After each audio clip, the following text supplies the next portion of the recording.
Okay, so in this video we're going to be looking at endometrial cancer. But before we can look at endometrial cancer, we have to first take a quick look at the main precursor, which is endometrial hyperplasia. So what is endometrial hyperplasia? It's just an increased proliferation of the endometrial cells. Just real quick, let's just talk about what is the endometrium and all that. So if this is your fallopian tubes here, your uterus and your other fallopian tubes and ovaries, and then this is going to be the cervix and the vagina. Of course, the endometrium is going to be the lining right of the outermost lining of the uterus, and it's on top of the myometrium. So in endometrial hyperplasia, you have proliferation of this endometrium. So it gets very, very thick. And to understand why this happens, we need to understand what is the hormonal trigger that causes the endometrium to proliferate. And primarily, the hormonal trigger is going to be estrogen. So anything that causes increased estrogen will cause proliferation. Now, there's also another thing. How do you stop estrogen? Well, the hormone which blocks the estrogen effects on the uterus and the endometrium and causes menses is progesterone. So if you have estrogen and progesterone, you'll be okay. But if you have unopposed estrogen with no progesterone, then you have a problem. Then you're going to get endometrial hyperplasia. So initially, endometrial hyperplasia is benign. It's just overgrowth of the endometrial tissue. There will be some clinical symptoms, but it's not cancer per se. Now, what are some of the etiological factors that can cause it? So we just have to kind of think about, okay, what are the things that can cause unopposed estrogen? Well, the first thing is obesity. Now, how can obesity cause this? Because fat cells have an enzyme called aromatase, and aromatase converts testosterone into estrogen. And so if you have a high amount of aromatase, then you're going to convert more testosterone to estrogen, and that's going to increase the total amount of estrogen you have. Secondly is PCOS. This is Polycystic Ovarian Syndrome. And this actually leads to a lot of testosterone. But again, if they're obese, then they can have a high amount of estrogen, and it can lead to the endometrial hyperplasia. Plus, so you can have high estrogen. Plus, in PCOS, there's no ovulation, and no ovulation means that no corpus luteum is formed, and corpus luteum is what makes progesterone. So if you have no ovulation, you have no corpus luteum, you have no progesterone, and so again, you're going to have the unopposed estrogen effects. There are some tumors, such as ovarian tumors, which are estrogen releasing, and this can lead to hyperplasia. And then finally, we have hormone replacement therapy. This is usually given to postmenopausal women. Postmenopausal women do not have an estrogen, and there's a lot of symptoms that can lead to that. The most important being osteoporosis, but also hot flashes and those things. Now, a lot of times doctors will give estrogen to these women to limit those side effects of postmenopause, and if they don't give them progesterone as well, then they will get this endometrial hyperplasia.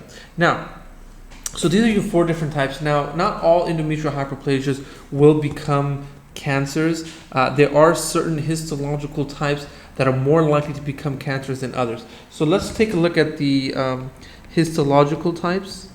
So I'm just going to write histology here. So there's 2 ways that they're described. One is going to be either it's simple or complex. The way you can tell the two of them apart is simple is, here we go. So this is normal endometrium, and you can see there's a small amounts of glands, and there's a lot of, stromal tissue in between. Now, if you look at simple hyperplasia, you have some glands here, but they're not touching the other glands. So it's definitely more than this, but they're not touching each other. And in complex, you have them butting up and touching each other. So this is, the complex is obviously going to be more severe than simple. So this is the one way it's described, and then the other way, so let me just write A and B, and then this is A and B. So these are going to be different mix. There can be atypia or no atypia. Atypia is primarily talking about the nucleus, and so what you'll get in atypia is let me see if I can. Okay, let me make it real big. Okay, what you'll get in atypia, if you see the get a better color. Okay, if you see the nucleus here, you can see the nucleus is really, really large. And so that's atypia. Atypia is a very bad sign. That means that it's a very high likelihood of it becoming cancer. So these can, you can have simple with atypia, simple without atypia, and you can have complex with atypia and complex without atypia. And depending on the type you have, there's certain percent chance of it becoming malignant. So if it's simple without atypia, it's about a 1% chance. If you have complex without atypia, it's about a 3% chance. Now, if you have simple plus atypia, then that 1% basically becomes 10%. And if you have complex plus atypia, you have 30%. So it jumps up by 10%, by multiple factor of 10%. Now, one thing that I did forget to mention is what is the primary symptom? Bleeding, vaginal bleeding abnormally. Because what will happen is there is no trigger for the, there is no progesterone. Progesterone is the trigger, at least progesterone withdrawal actually, is a trigger for menses to occur. So if there is no trigger, this will, estrogen will constantly have an effect. It'll get bigger and bigger and bigger. And the only reason you have menses is because just the sheer volume is so high that you're going to get menses. So what will happen is they won't have menstruation for a while, but when they do, it's massive. And so that's the primary symptom, abnormal bleeding. So whenever a lady has abnormal bleeding, you definitely need to think of endometrial hyperplasia, and of course endometrial carcinoma as well, which we will be getting to soon. So how would you work this patient up? So you get a patient, she has abnormal bleeding. What would you do to diagnose it? One of the first things you can do is you can do a transvaginal ultrasound. And in a transvaginal ultrasound, what you're primarily looking for is endometrial thickness. And so I have a ultrasound picture here. So in this picture, we have the uterus outlined over here, and right here is the endometrium. So from there to there. And so this is actually 13 millimeters wide, and actually that's too much. You should be less than 5 millimeters. If it's less than 5 millimeters, it's nothing to worry about. Actually, some people still prefer to do a biopsy, but 95% of the time you can rule out endometrial hyperplasia if the transvaginal ultrasound is less than 5 millimeters. Say it's greater than 5 millimeters, like the case that I have here. Then the next thing you're going to want to do, you want to biopsy. There's a few different ways to biopsy. So let's write biopsy here. So one way is a pipelle. And what is a pipelle? So pipelle, have a picture of pipelle here. So a pipelle is a little device. What it does is it gets inserted into the vagina, to the vagina, into the cervix, and up into the uterus. And when it gets to the edge, you can see there's a little hole right here. And so what that hole does is it sloughs off some of the endometrial area. And when the operator pushes this lever back, it creates a suction or vacuum, and it pushes all the cells towards the operator. So the pipelle is a great way to get a biopsy. The benefits, the benefit is it can be done in an office. It's an outpatient procedure, but the negative is it only takes a small sample. So you can miss maybe this, maybe the whole thing is fine, but there's one area where it might be a little bit worse. You can miss it. So that's the issue with that. Otherwise, you can do a DNC. Of course, this has a lot of side effects. You're sloughing off a lot of the endometrium. So DNC is a little bit more invasive as well. And finally, you can do a hysteroscopy. Hysteroscopy, the best way to think about it is like an endoscopy. except it's for the uterus. So what you do is you literally are just putting a I have a picture here so you can get an idea what hysteroscopy is. What you're doing is you get a speculum, you open up the cervix, and then you get a camera that goes all the way through here, and you can actually look inside. Now this is obviously the best one for getting a complete picture of everything. You can see endometrial areas and proliferated areas. Unfortunately, this has to be done under sedation, so it's not necessarily an outpatient procedure, and it's very, very invasive. And actually, in our hospital, they had a uterine rupture. It was an older lady, and so obviously, older ladies tend to have thinner endometriums, and so it ruptured all the way through. So there's complications associated with this as well. Now, how would you treat it? It would depend on the treatment. Primarily depends on the histology report. If there is no atypia, you can just start giving them progesterone, either Mirena, which is the intrauterine device which releases progesterone, or you can just give them oral methylprogesterone acetate, and this will usually cause the endometrium to stop proliferating, and the patient will go back to normal. And if there is atypia, then you just need to remove the entire uterus. You want to do hysteroscopy, because there's a very high chance that it can become endometrial cancer, and you don't want to take that risk. So, and when it does become endometrial cancer, the cancer that it becomes is a type 1 endometrial cancer, which is also known as endometrioid, something like that, adenocarcinoma. So this is the type 1, and actually with this we can move on to the next. So this was pretty much endometrial hyperplasia. Again, this is just primarily the symptom is going to be abnormal bleeding, primarily caused by unopposed estrogen. Few different types: simple, complex, and atypia. Atypia needs hysteroscopy. If it's without atypia, you're pretty much okay. You can just give progesterone to oppose the estrogen, and then PIPEL, DNC hysteroscopy are the methods of choice, and transvaginal ultrasound as well. Okay, so let's go on to endometrial carcinoma now. So endometrial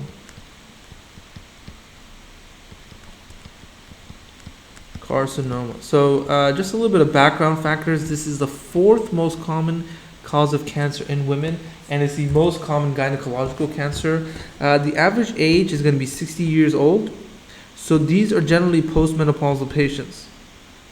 So something to keep in mind when you're dealing with this. And prognostically, it has a pretty good prognosis, primarily because they do get the symptoms of bleeding, especially postmenopausal bleeding. And so it gets diagnosed early, and they can generally take care of it. So we generally catch this at stage 1, not in the other stages. But even say, for example, if we catch it at stage 2 or 3, there's still a 70 to 80% 5-year survival rate. So it's generally not too, it's not one of the really, really dangerous cancers that we probably see in other conditions. So let's talk about the different types. There's going to be 2 types. One is going to be they call them type 1, which is endometrioid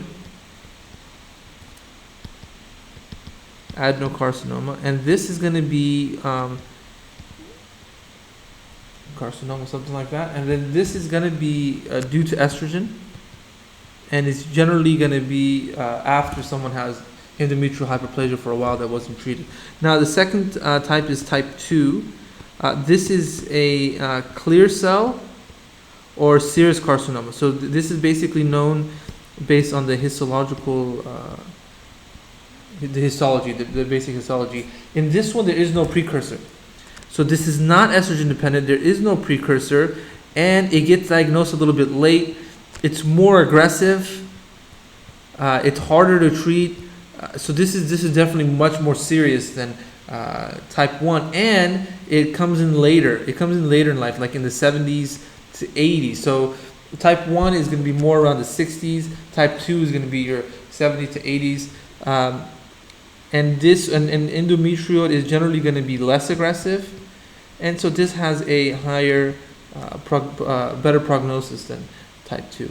Now, risk factors. Risk factors, again, is going to be related to unopposed estrogen and a few more. So there is a little mnemonic that I use, and I will share that with you. It's called cold nut. UT. Okay, so what does the C stand for? C's cancers. So any breast cancer, ovarian cancer, or colon cancer can predispose to it. Why breast cancer? Because breast cancer is another cancer that's also related to estrogen. And ovarian cancer, because the granulosa cell cancer of the ovarian can release estrogen. And colon is because it's related to HNPCC, which also hereditary non-polyposis colon cancer. I forget actually right now what that means, but it's related to colon cancer. So that's why, and the Lynch-2 syndrome, it's associated with that. So the first C is going to be cancers. O is going to be obesity. I kind of talked about it earlier. This is because when you're obese, you have increased fat cells. You're going to produce more estrogen, and that can be one of the causes of cancer. L is for late menopause. This is because you had estrogen for a longer time, acting upon your endometrium, so you have increased risk there.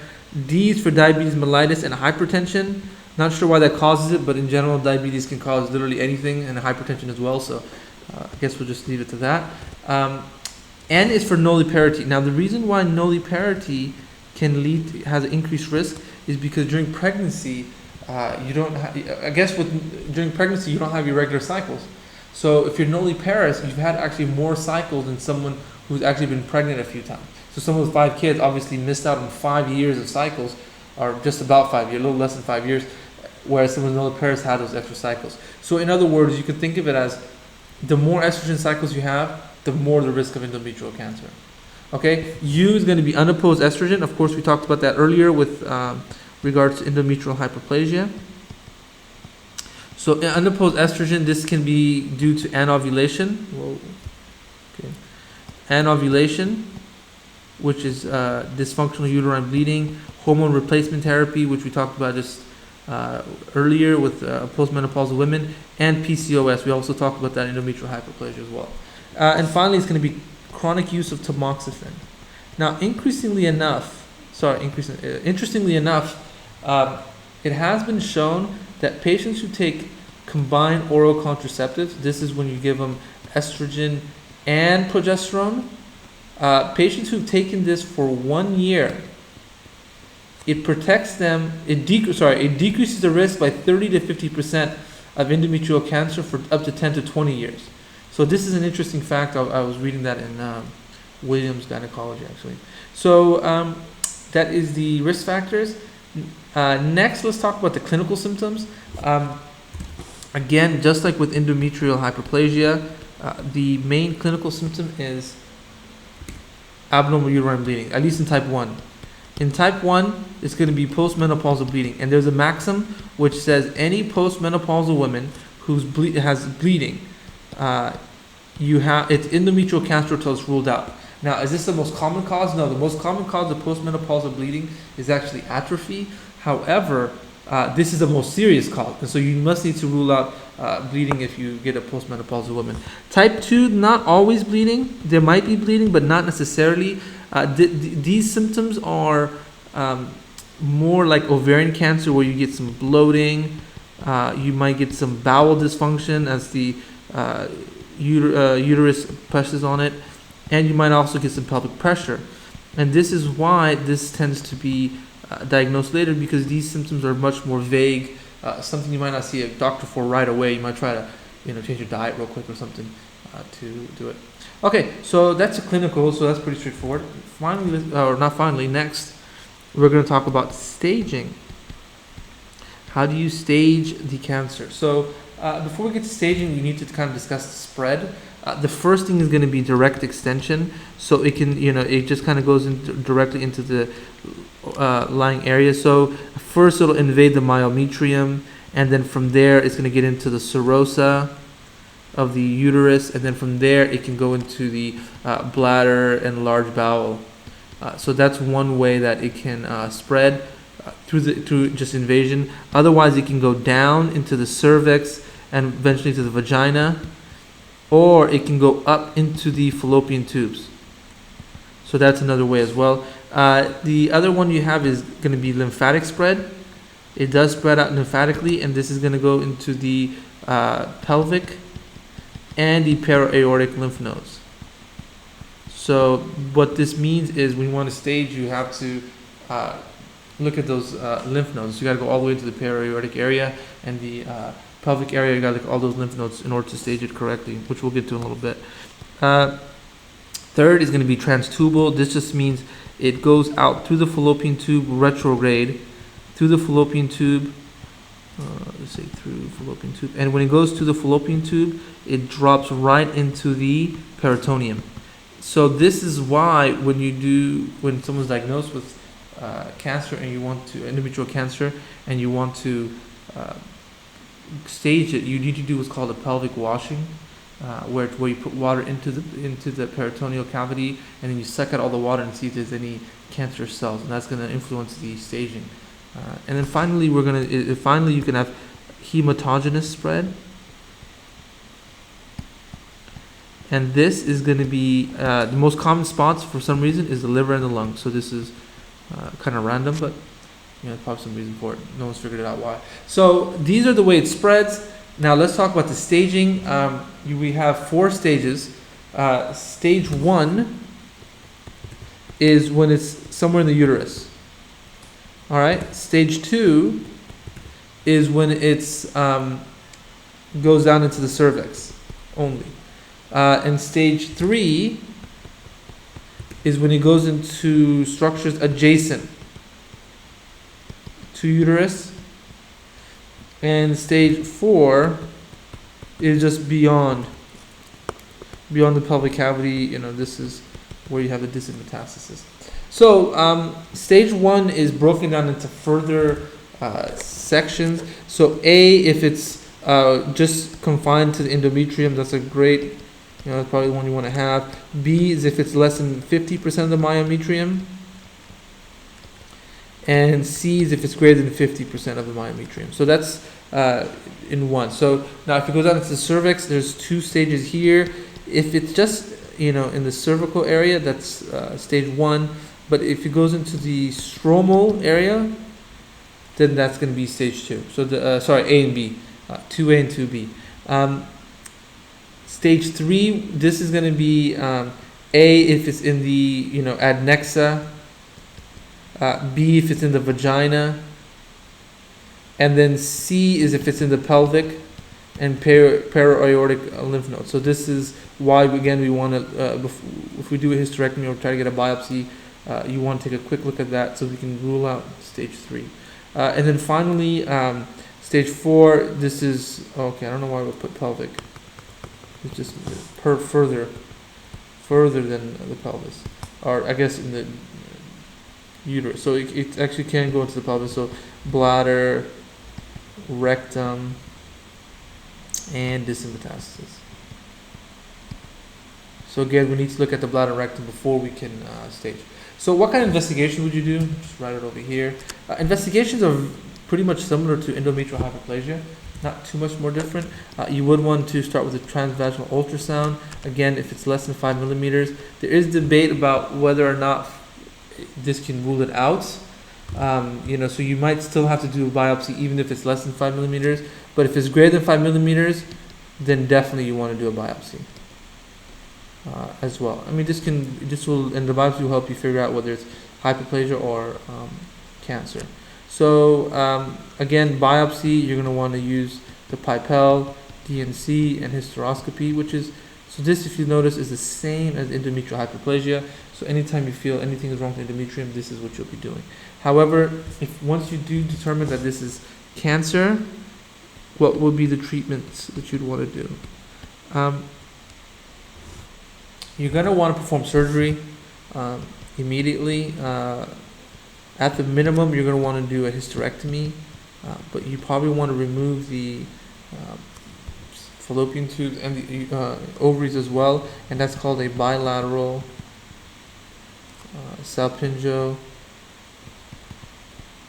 oophorectomy, and sometimes just for short they call it BSO. So that just means you remove the uterus, you remove the fallopian tubes, and you remove the ovary. What you also want to do during the surgery is a pelvic wash. And the pelvic wash is basically when you put water into the peritoneal cavity, suck out all the water, and then look for any cancerous cells. And this is because of the fallopian tube. You can go to the fallopian tube and go into the peritoneal area. And then you're going to also want to get the pelvic lymph nodes and the para-aortic lymph nodes. So if they look enlarged, you might want to get a quick section of that. And then you also might want to do a omentectomy. This is a maybe, plus or minus, depending on what you think the staging might be. This is when you take part of the momentum to see if you went there. And this can be done laparoscopically as well. And this is the preferred method, laparoscopic. It's much easier. And so what is the purpose of surgery? This is diagnosed, obviously, to diagnose the cancer initially, and also for staging. So remember, endometrial cancer is staged with surgery.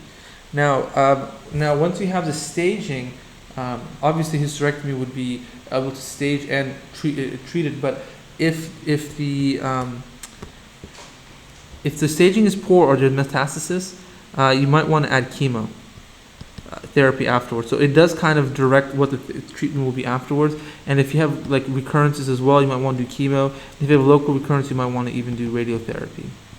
So this is endometrial cancer. So I hope you guys learned a lot. Thanks.